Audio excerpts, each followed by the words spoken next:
नमस्कार साथियों, स्वागत है आपका YTG के अड्डे के यूट्यूब चैनल में। आज के इस वीडियो में हम विश्व के प्रमुख संगठन का पार्ट 1 करवाएंगे।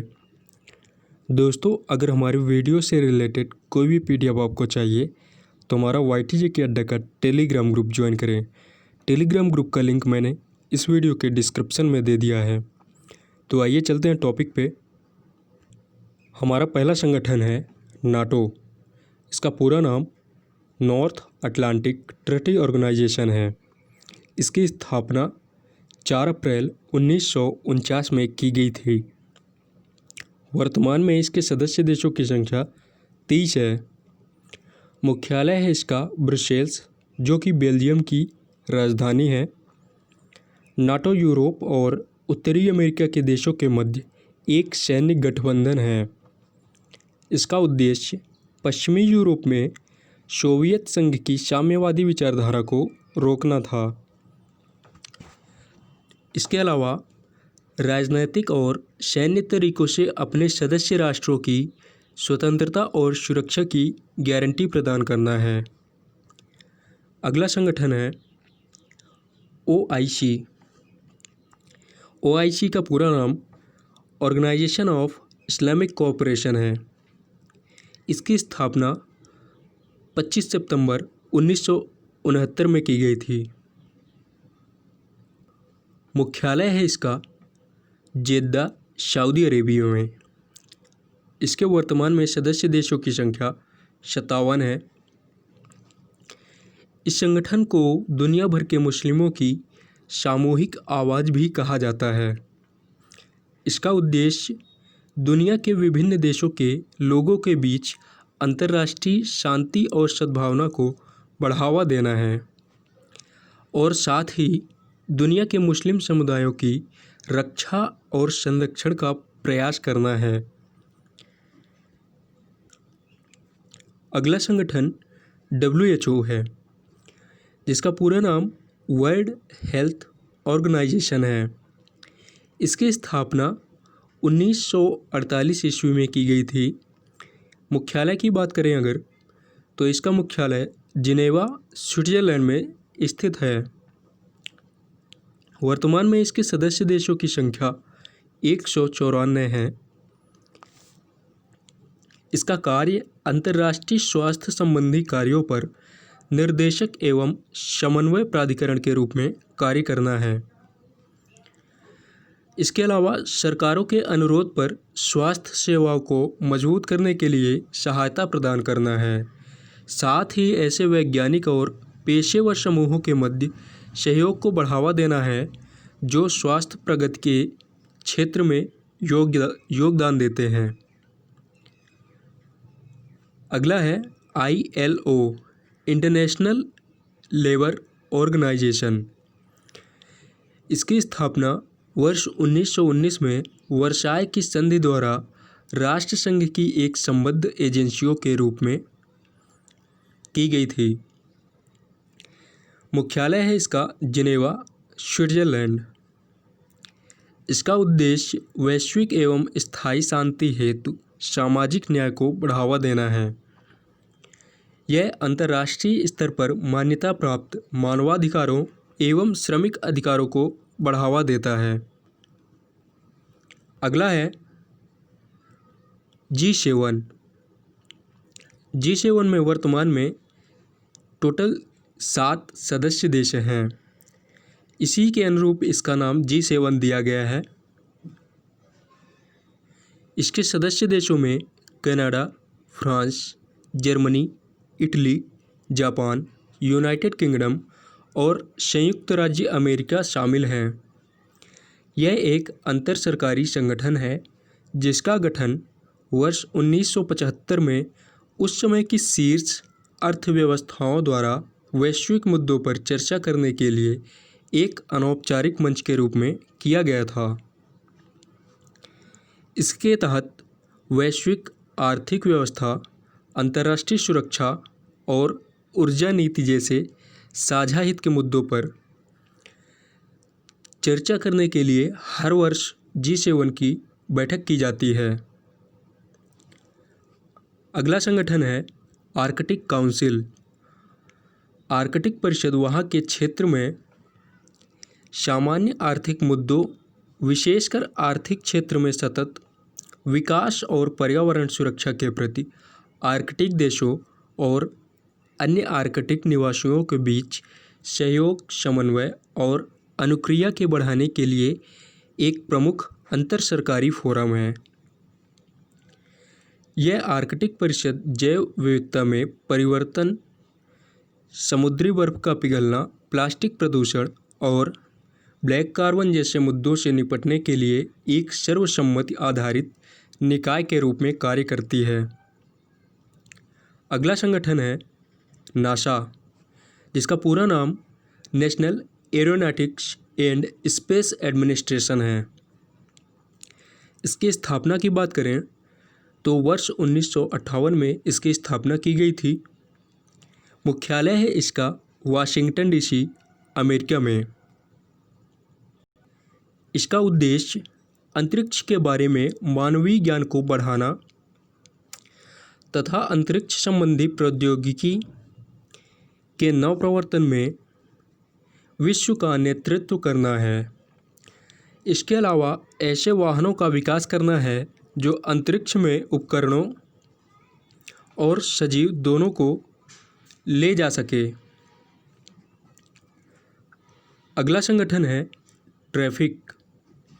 इसका पूरा नाम trade record analysis of flora and फाना इन कॉमर्स है।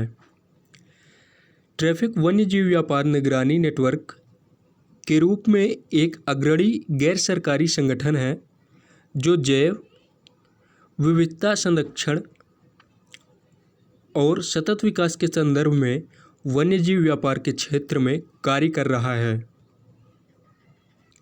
इसकी स्थापना वर्ष 1976 ईस्वी में की गई थी। मुख्यालय है इसका कैम्ब्रिज, जो कि इंग्लैंड में है। इसका उद्देश्य यह सुनिश्चित करना है कि वन्य पौधों और पशुओं का व्यापार प्रकृति संरक्षण के लिए खतरा ना हो। अगला संगठन है बिमस्टेक, जिसका पूरा नाम bay of Bengal initiative for multi sectoral technical and economic cooperation है। इसकी स्थापना वर्ष 1947 ईस्वी में की गई थी। मुख्यालय है इसका ढाका, जो कि बांग्लादेश की राजधानी है। इसका मुख्य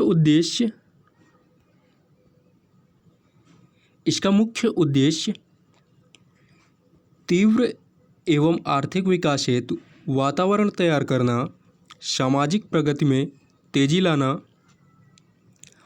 और क्षेत्र में सामान्य हित के मामलों पर सहयोग को बढ़ावा देना है। अगला संगठन है यूनिसेफ। इसका पूरा नाम यूनाइटेड नेशन चिल्ड्रंस फंड है।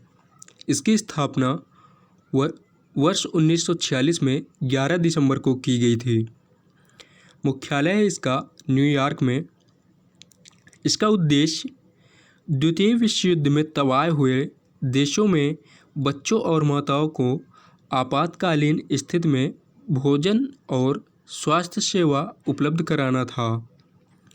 1953 में यह संयुक्त राष्ट्र का एक स्थायी हिस्सा बन गया और इस संगठन के नाम में से अंतर्राष्ट्रीय और आपातकालीन शब्दों को हटा दिया गया, किंतु मूल संक्षिप्त नाम यूनिसेफ को बरकरार रखा गया। यूनिसेफ का प्रमुख कार्य दुनिया भर के गरीब बच्चों के लिए फंड तैयार करना है। अगला संगठन है आसियान, जिसका पूरा नाम association of south east Asian Nations है। इसकी स्थापना वर्ष 1967 ईस्वी में की गई थी। मुख्यालय है इसका जकार्ता, जो कि इंडोनेशिया की राजधानी है। आसियान की टैगलाइन है one vision, one identity, one community. इसके वर्तमान में सदस्य देश Indonesia, Malaysia, Philippines, Singapore, Thailand, Brunei, Vietnam, Laos, Myanmar तथा कंबोडिया हैं। इसका उद्देश्य दक्षिण पूर्व एशियाई देशों के समृद्ध और शांतिपूर्ण समुदाय के लिए आर्थिक विकास, सामाजिक प्रगति तथा सांस्कृतिक विकास में तेजी लाना है। इसके अलावा दक्षिण पूर्व एशियाई अध्ययन को बढ़ावा देना भी है। वर्तमान में आसियान के टोटल 10 कंट्री हैं जो इसके सदस्य हैं। अगला संगठन है BRICS. BRICS Brazil, Russia, India, China, South Africa आदि देशों के नाम का पहला अक्षर उठाकर बनाया गया है, जो कि ब्रिक्स है। यह 5 अग्रणी उभरती अर्थव्यवस्थाओं ब्राज़ील, रूस, भारत, चीन और दक्षिण अफ्रीका के लिए एक संक्षिप्त नाम है।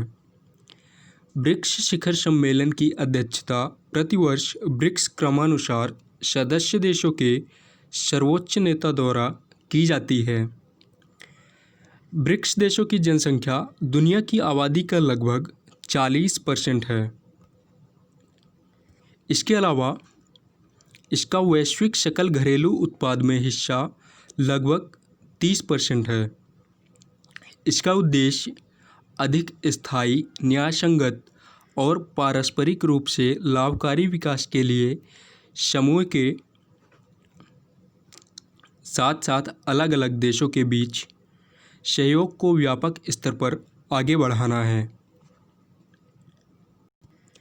अगला संगठन है IC, international court of justice. इसकी स्थापना वर्ष 1945 में हुई थी, लेकिन इसने 1946 से काम करना शुरू किया था। मुख्यालय है इसका हेग, जो कि नीदरलैंड में है। संयुक्त राष्ट्र के 6 प्रमुख संस्थानों के विपरीत यह एकमात्र संस्थान है जो न्यूयॉर्क में स्थित नहीं है। वर्तमान में इसके सदस्य देश 193 हैं। यह राष्ट्रों के बीच कानूनी विवादों को सुलझाता है और अधिकृत संयुक्त राष्ट्र के अंगों तथा विशेष एजेंसियों द्वारा निर्दिष्ट कानूनी प्रश्नों पर अंतर्राष्ट्रीय कानून के अनुसार सलाह देता है। अगला संगठन है SCO, जिसका पूरा नाम शंघाई कोऑपरेशन ऑर्गेनाइजेशन है। इसकी स्थापना 15 जून 2001 में हुई थी। मुख्यालय है इसका बीजिंग, जो कि चाइना की राजधानी है। वर्तमान में इसके सदस्य देश कजाकिस्तान, चीन, पाकिस्तान, रूस, ताजिकिस्तान, उज़्बेकिस्तान, भारत और पाकिस्तान शामिल हैं। इसका लक्ष्य सदस्य देशों के मध्य परस्पर विश्वास तथा सद्भाव को मजबूत करना है। इसके अलावा शिक्षा, ऊर्जा, परिवहन, पर्यटन, पर्यावरण संरक्षण इत्यादि के क्षेत्रों में संबंधों को बढ़ाना है। अगला संगठन है वर्ल्ड बैंक। वर्ल्ड बैंक की स्थापना 1944 में हुई थी। जुलाई 1944 में हुई थी। इसका मुख्यालय वाशिंगटन में है।